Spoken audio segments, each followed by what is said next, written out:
Hello, everyone.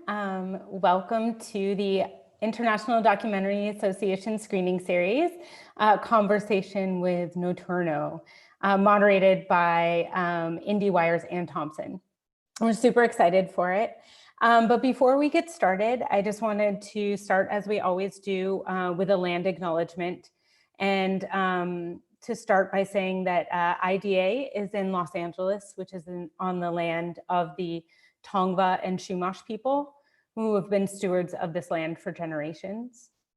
I'd also like to thank our media sponsor, IndieWire, for helping bring this screening series to all of us this year, along with support from our KCRW.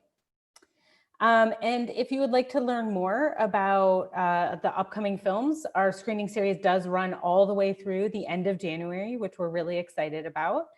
So you can go to documentary.org/screening series to find out more and see our upcoming conversations and films. So without further ado, I'm going to hand this over to Ann Thompson to get this conversation started.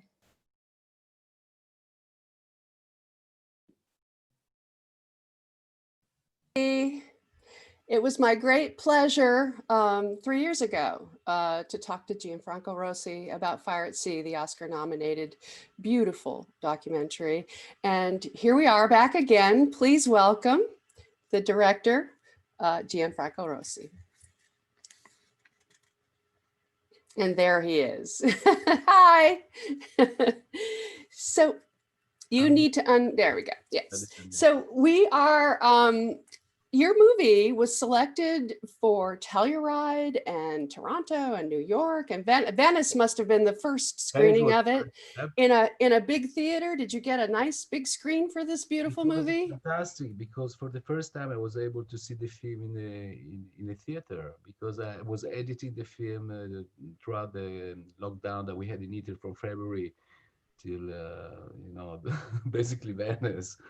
And so to see the film in a big screen was an incredible, that's where it belonged, the film. And I realized that, and then that's it. And then disappeared from the screen, and it became virtual. I have to say, this is one of the most beautiful movies. Just the cinematography alone, it's more than that. But I think it has to be seen on the big screen by all of us at some point, if we can. You can see how beautiful it is on the smaller screen, but it's not what it should be. What was it like to go through the post-production process, editing the film? It must have been strange under COVID. Well, this film was a 3 years journey. I spent the first 8 months in Middle East, from Kurdistan to Iraq to Syria and Lebanon, following these borders. For 8 months, I was without a camera. And then for 2 years, I was with my camera. But in all these 3 years, I never saw any footage. So the editing process became a new, a writing process again.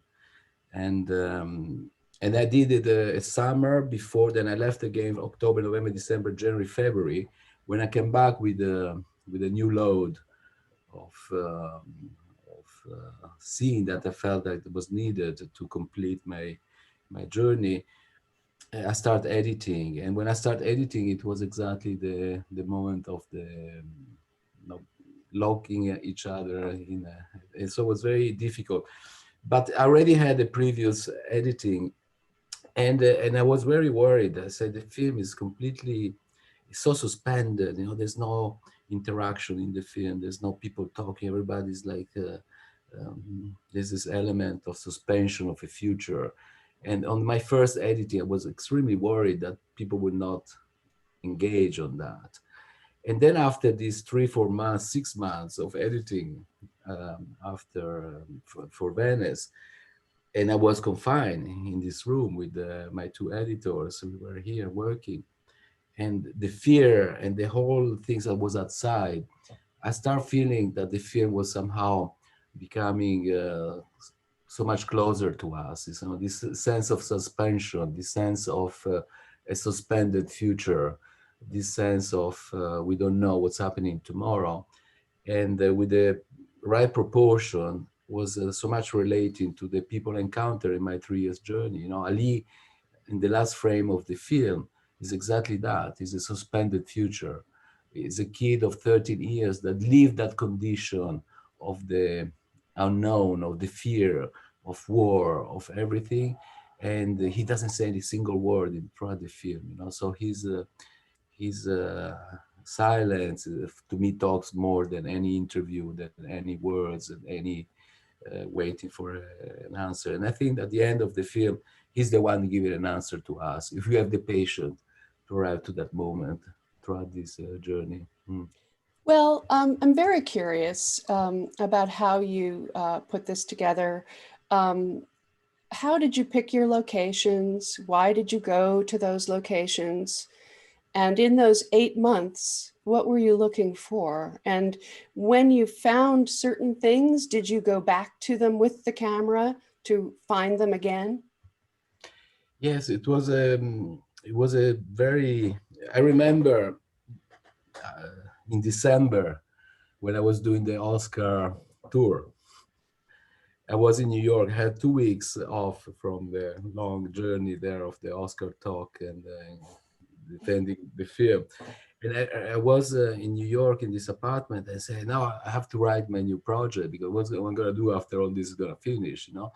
And in my back of the mind, also when I was filming Far at Sea, there was always where all this is, this wave, with this exodus, where is coming from? And I was always there. In the back when I was filming in Lampedusa, it was always there. So at a certain point, I thought it was like a necessity and a very strong need to cross the sea and go to Syria, to Iraq, to the place where this exodus was coming, and try to understand. And the journey was like, I didn't have a camera. I didn't want to have a camera with me.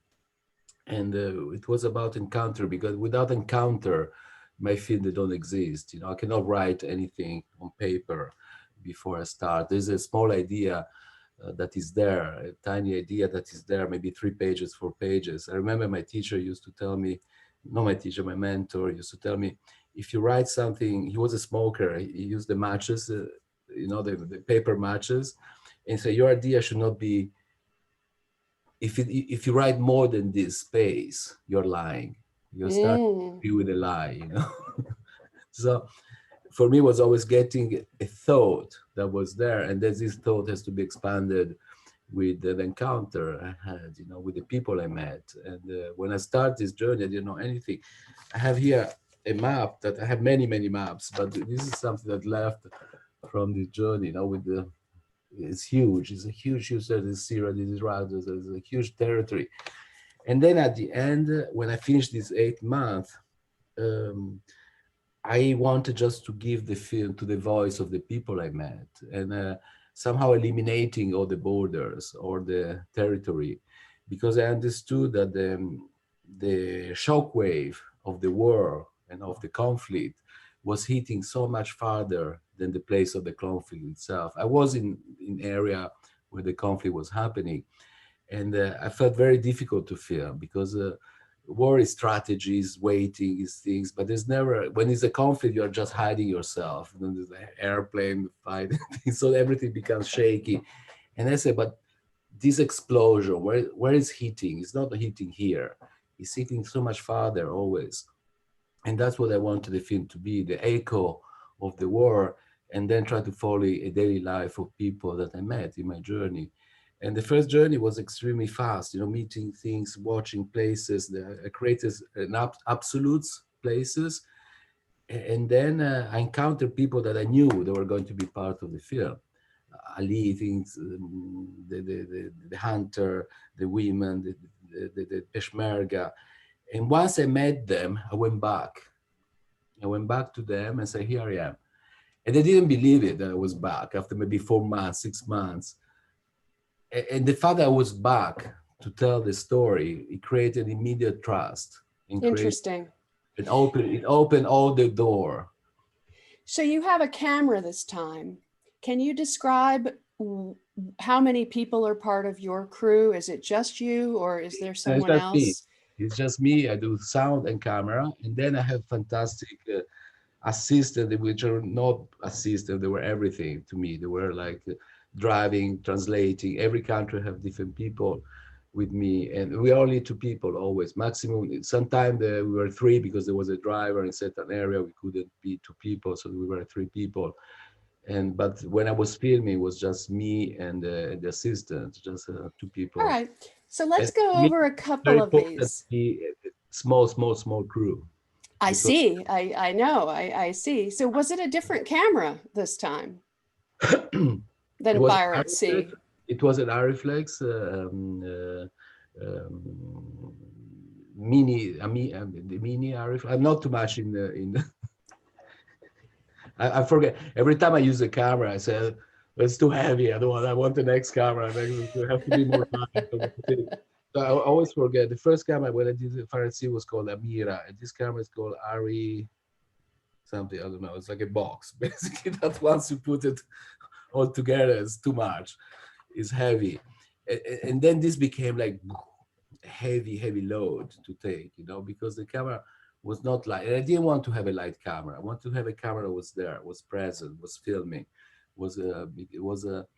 Um, I So don't what believe you do is you set it up, right? You kind of lock it down and I let lock it things down always. happen in Yeah. front of the The, camera, not in the boat or something. Well, it's well, just you. also in the boat, also in the boat. Hmm. The camera was like there, present. And once I have a frame, I wait for days that the frame something happened there in that frame. And it's a matter of understanding who is the person that you're filming. I'm obsessed with the truth of the character I'm filming, of the person I'm filming, and then become a character later in the film. On the editing becomes a character, but when I film, is the person I met, is an encounter, and my duty as a documentary is using somehow the language of cinema and everything that cinema can give me is the knowledge of narration, but with the authority of documentary or filming the reality.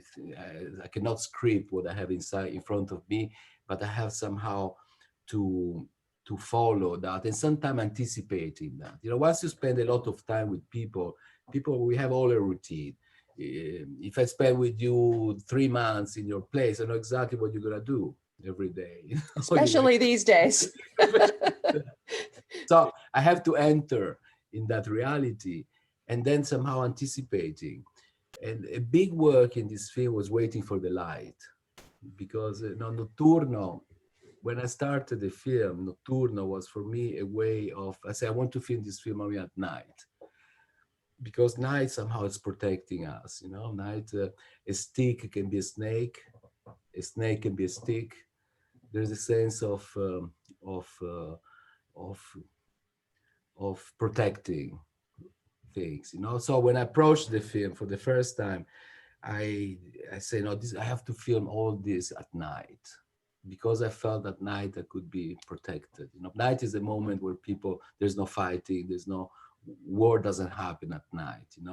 The night is a very intimate moment, and is a moment of waiting for the light coming up and then confronting themselves in a harsh way. So that's how I started. Notturno is still the first idea of the film, to film at night. All And right. then So let's ask night, about the guy in the boat. Talk about him and how you went with him and what you knew would happen with the sun. you mean the hunter, the one when everything's burning, is the world that is upside down. I met him in my first journey. I was going from Baghdad to Amara at the border in this marshland at the border where 3 million people died during the war between Iran and Iraq at the Saddam Hussein time. They were both Shia, so politics was always very present there. And I started this journey. It was like we were exhausted. I was with my assistant, and suddenly I see this bike, the way you see in the movie, exactly like that. This guy in the bike passing by like this. And I said, who is he? This face, the hands. I remember these hands holding and I said, let's go back. I want to talk to him. And we went back, and he stopped and he started talking to us, and he explained that he was a hunter, that he was first a fighter on this. So he had the background of fighting against ISIS, and uh, and now he was surviving by hunting, basically for his family. He was selling the birds he was taking, and he explained. He said, "I go. You, where do you hunt? I hunt in the marshland, where there's this light coming up from the pipelines and from the burning oil. And so at night the birds come and they are illuminating from the sky. I can. It's like having lights basically there. And I was extremely fascinated by this idea of a world. And then he invited me in his house. He gave me his number. I said, I'm gonna be back in 6 months, 8 months, and we do the story. And that's what I did. 6 months later, I went there. He couldn't believe I was there. And then he became like a 2 months journey back and forth, back and forth, back and forth, because that area was extremely difficult to have access. It was a curfew area because it was a border with Iran. And I got all the permit. And when I went there at night to film, they said, you don't have the permit to shoot at night. I said, what do you mean I have the, because this is a curfew. So it took another 3 weeks to get the permit to film at night. And then I started just following him. And by the moment we got the permit, there was no any more birds around, because it was the season was like that. So what he began waiting for these birds. And in the film, everything is waiting for something, waiting for the enemy, waiting for the thing, waiting for the light, I was waiting for the light. I was waiting for the moment of the encounter. And the film is this incredible sense of wait for what we don't know. Uh, but that's what the film became to me, this sense of wait for the enemy. Also, the army are waiting, when in the borders, when you see the soldier waiting, and there's very few little action, but that's what I encounter most of the time. People waiting, protecting themselves, from something else, from an enemy, from something that we don't see, we never see in the movie. We only hear constantly the echo of a war, the echo of this uh, sense of fragility, sense of vulnerability, that comes constantly. Also, when there's a couple that are smoking the nargile in the terrace, it's a love story. It's a beautiful love story. It's like, for me, when I was filming, this is like a Satyajit Ray film. What was, I couldn't believe. I mean, when I was filming, I didn't know, but then when I got the translation of that, I said, "Oh, this is like a Satyajit movie. The sky is there. We're gonna rain. Let's rain. There's nothing more beautiful than the rain." And the smoking, and then the smoke. There is a sound of gun shooting, and there's a moment just like this, very small moment of awareness of that, and then life goes on, and then he transforms himself in someone that is chanting for Allah, and is going to the night, and the night is again is empty. There is like the COVID night that are empty. There's always a sense of this emptiness when I was filming, and I don't know why, but um, somehow was a prediction of what we are living right now, in this moment, this emptiness around us. It is. It is. I think you're right. When you found the women and took them to the prison to look at the jail cell, was that an abandoned prison? And how did you know where to go and how This, to this create is the that? prison that is in Erbil, in Kurdistan, and it was like a prison where Saddam Hussein he built 3 prisons like that in Iraq.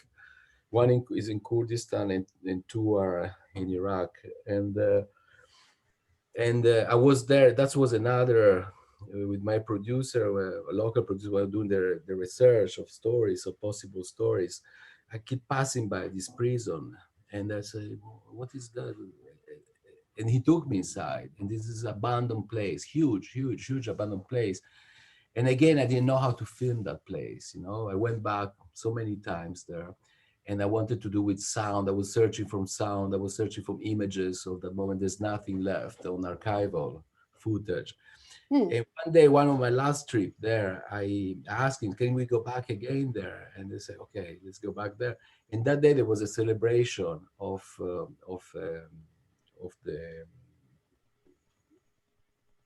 murder that was committed by Saddam Hussein. And there was a crowd there. And I met these 6 women that were sitting, waiting for the prime minister to come and talk. And I start talking to them.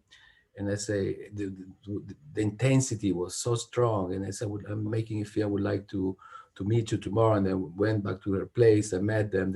At the beginning, they were very reluctant to be filmed. And then they told me their story, and they accepted to go back there.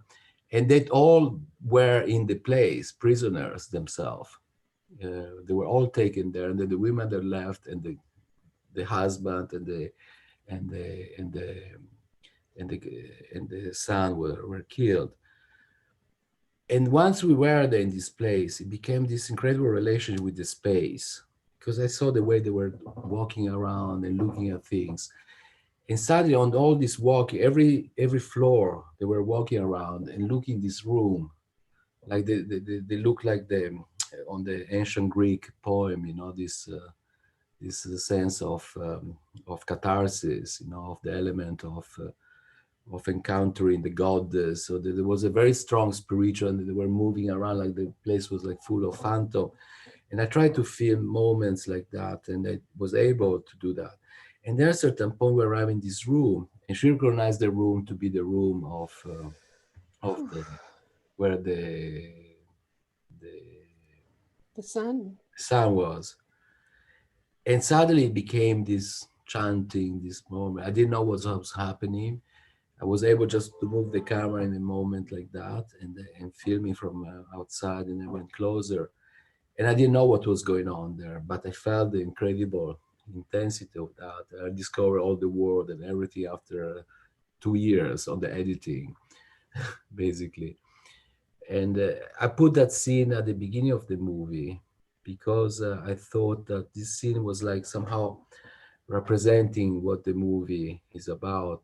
When I eliminated all the borders, which was a very strong choice, to eliminate the border from Iraq, from Syria, it was a very challenging choice. But then I realized that pain was a universal element. Every person I met around was not differentiated by if they were in Syria or in Iraq or in Lebanon or in Iran, in Iraq. This I understood that was something that was transversal, was universal, was like a moment, almost archetypical moment of the film.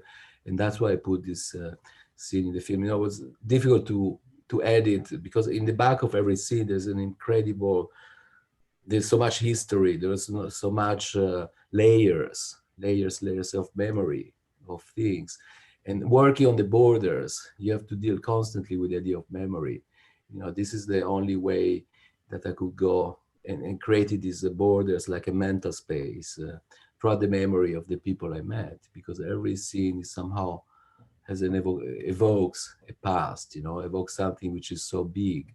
And I didn't describe that. I don't describe that in the movie. So I believe that this is a very painful way of relating to a film that you don't have any information, like zero information, but yet you have to trust that going with these encounters and the people I met, somehow at the end of the film, there's an answer there. And I hope, or maybe many answer. Part of the problem with the borders is that they were artificially created Absolutely. by empire builders, as you say. That's what at the beginning of the movie right. I say that. And they were sketched by Picot and Balfour in 1916.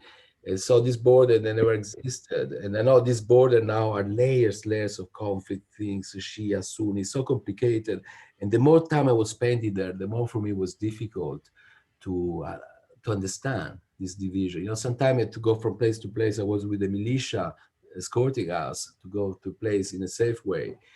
And then they say, okay, we can arrive here. And then we go to another militia, and the two militia were fighting constantly, and to go to another safe place, to another place.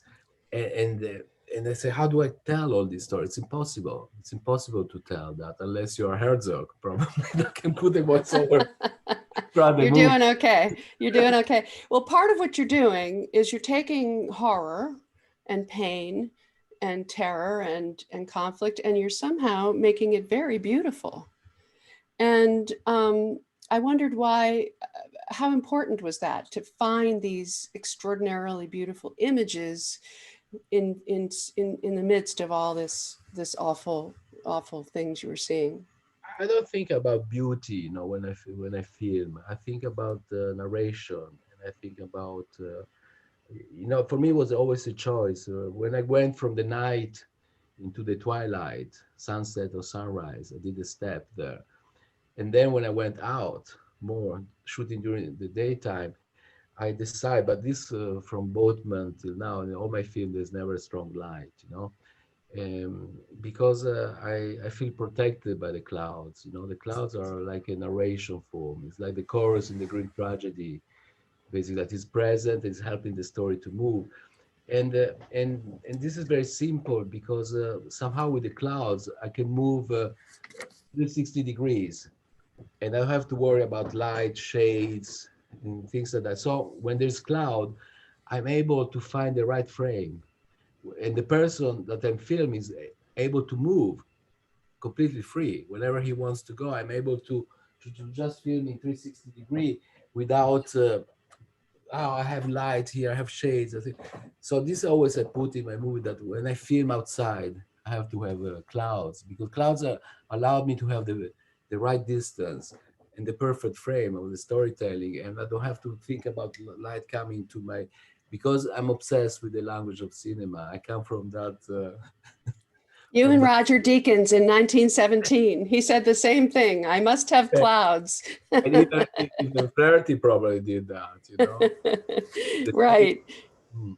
But the clouds So, allowed you to have the right distance and the right frame. That's what is important to me. It's not about beauty, it's not about thing. It's mm, about finding the right distance and the right frame every time, and allowed me this freedom of 360-degree moving. If I were in a set, I could never film. If I were doing a feature film, which I will never do in my life, I think, uh, I would never work with lights and say, okay, let's do this and then change light and then we do this. I no. would like to have my actor to move 360 degree and be able to follow him in this room without thinking that there's a light or there is a thing. So that's what I do when I'm outside, and I So feel as a protected by the documentarian, you are looking at things that are very emotional, especially the vulnerability of the children telling their stories with their photographs.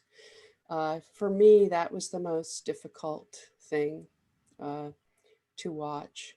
How did you find them, and how did it affect you when they were telling their stories? This is Sinjar. This is the area. It was another place that I wanted to film, where ISIS arrived. There was another border, and this is a place where more than 8,000 women, they were taken by ISIS and became slaves of ISIS, sex or whatever. It was tragedy, and this is affecting the Yazidi community. Was They went through another one of the pain that they went through from century. And when I went at the beginning, I wanted to find the story. I wanted first to be there in Sinjar, and then there was this place that I met. The people survived. There were all these kids with no parents anymore, because they lost everything. And I spent again there days and days, and then went back, and then days, and then didn't know how to feel, and then went back again to the place, and one of my going back and forth from one story to another story. But I knew that I had to come back there always. At the beginning you don't find a way of telling the story, and then you spend time other ways, and then you go back there because that's part of your journey. That's the story you want to tell, and that's the story you're embracing. So by going back, one day in this orphanage, you say in English? Orphanage. Orphanage. I meet this teacher, and she was a therapist, and she told me that she was doing drawings with the kids, and I started looking at the kids doing these sketches and things, the way they were talking, and I asked the permit to film that. And that became a very painful process, witnessing these kids giving life through memory and through images to something that is unacceptable, and the way they were talking about. It was very difficult there to put the camera again, to find, is this proper or not? And then I felt that I had an obligation to tell this story to the world, because this it's like I couldn't turn to the other side and say, no, to show the pain of kids, it's like something, and it's almost like this is the room of memory. Again, talking about memory, because every scene in the film is about memory, it's about the past that keeps hitting you, it's about these layers of past. The border is the margin where memory somehow layers up and stratificates in all this storytelling. And that was exactly the room. That's why I decided not to tell any other story that was around that. And witnessing this moment of engaging with the memory of the kids and the way they were explaining. That's a moment in the film, in the editing, is a point of arrival somehow.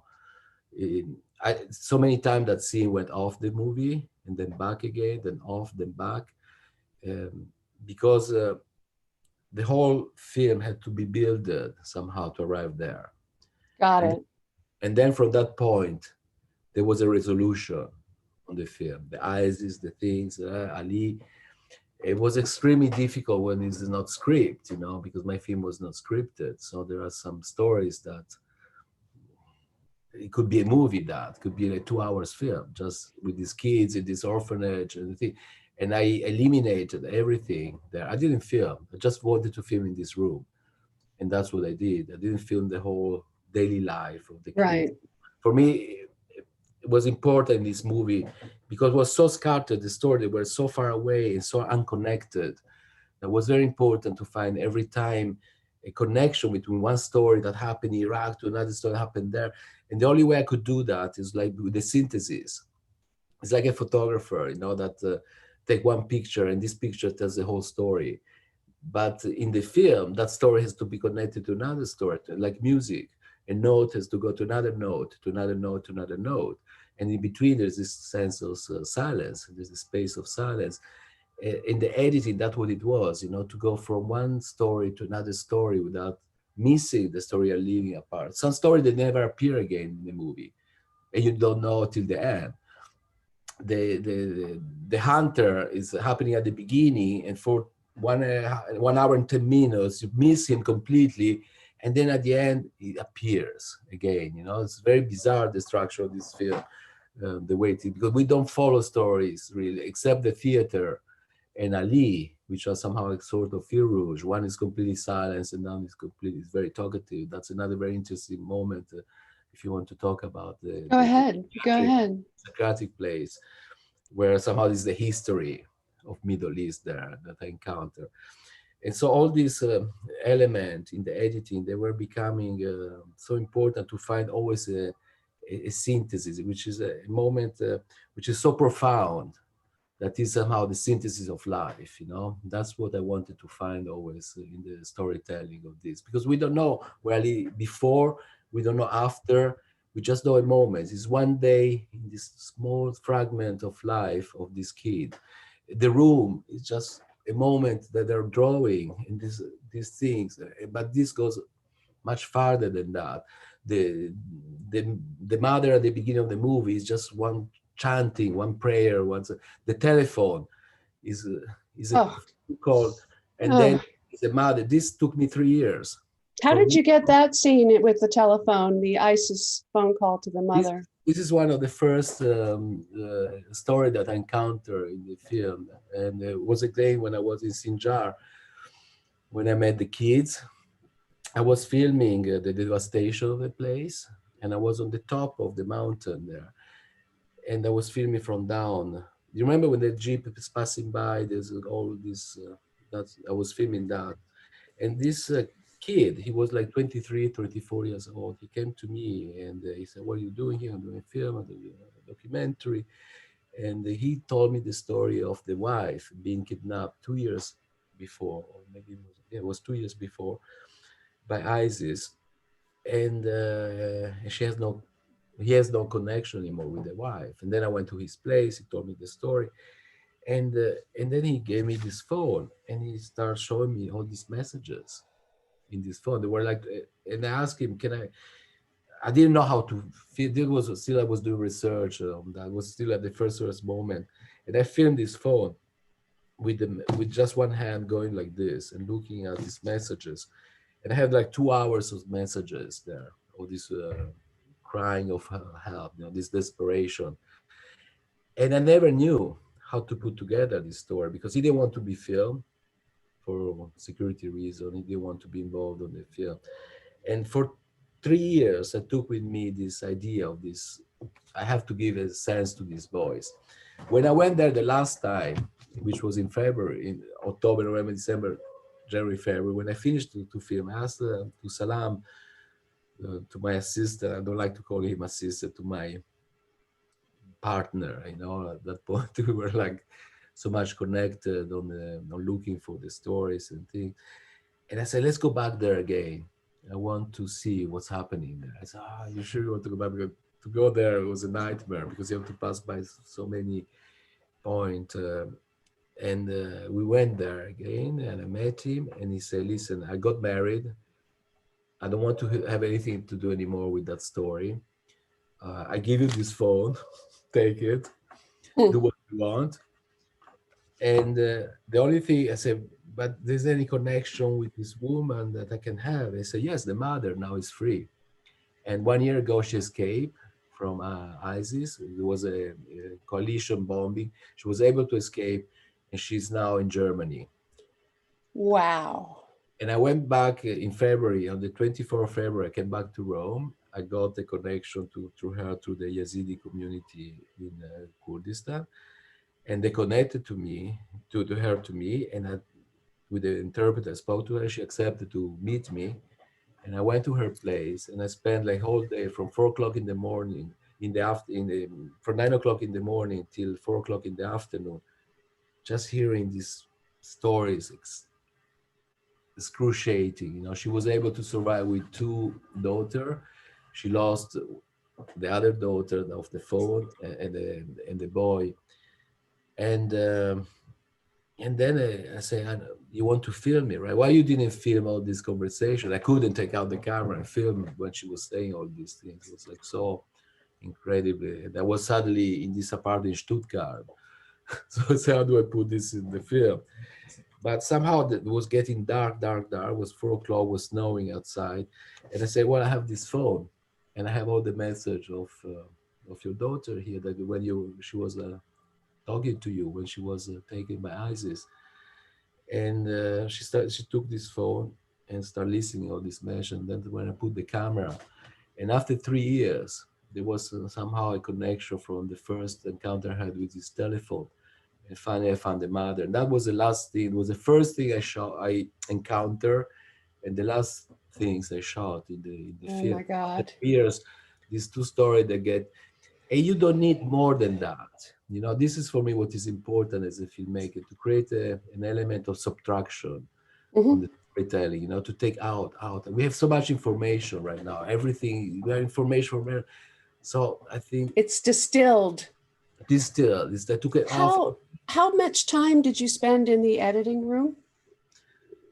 Well, this film was like 2 processes. I did one summer, and then I went back October, November, December, January, February, and then we edited another.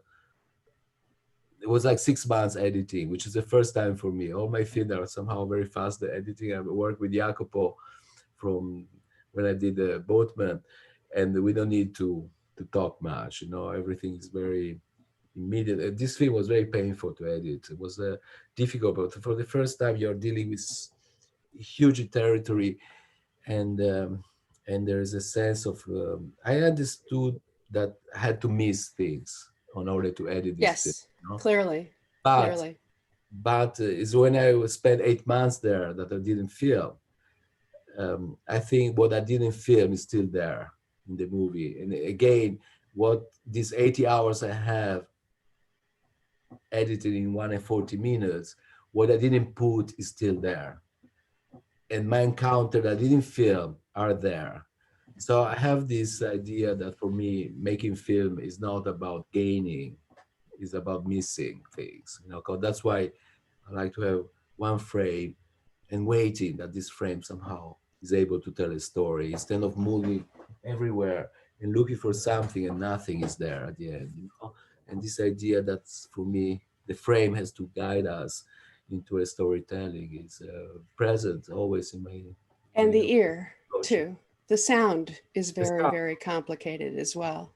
The sound in this film, I worked a lot in the sound. I have a fantastic sound editor, which I did all my film with, and Stefano. And Stefano, he worked in the sound for 5 months in this film to clean the sound. Sometimes the sound was very rough, and sometimes I needed the sound to cover the sense of void, the sense of silence, the sense of emptiness, the sense of, you know, when the horse is looking at us. For me, that scene, it was at the beginning of the movie, it was at the end of the film, it was out, and I went back again. And for me, that horse is like an oracle, oracolo, you know, the oraculo and the tragedy, the one that the storytelling of the, and this incredible interaction that I had with him. That scene is really 40 minutes like this, could be like, and nobody's moving. So we could go another 40 minutes. We I had have do to something on the sound there, you know, talking about sound. go ahead. We worked a lot on the sound in order to create that element. Again, there was no words or thing, but the sound there has to be transformed again. And I worked in this film, it sound like it's a feature film. The sound is a part of the storytelling. It's like putting music, putting things. So, but I worked on it, on the element of sound that I already had, but this sound has to be somehow guiding us. I try to feel like people would put music of, or a song or something, but I wanted to work with the real sound element, but somehow transforming also that in something else, to give the sense of suspension somehow. And that scene is very, very precise, the work that was done on the sound on that scene. Well, I know you brought up some other antecedents, but I think it feels very Greek, the movie. You have the guide in the boat as almost taking us to the land of the dead. You have the chorus of the men in the theater who are providing a kind of commentary on everything that you're doing. You know, in a way, it feels like a Greek tragedy to me. I don't know. And what is amazing about this film that I didn't predict and write anything. You know, everything is part of an encounter, and that's why time is so important. You know, to me to search for these things. When I see the movie, I say, "Well, it was all there. I didn't do anything. I just had to film it." Yeah, you suffered a little bit. All right. Thank you so much. As always, extraordinary pleasure. You're a great master, and I look forward to seeing what you do next. I don't know when will be next, but thank you.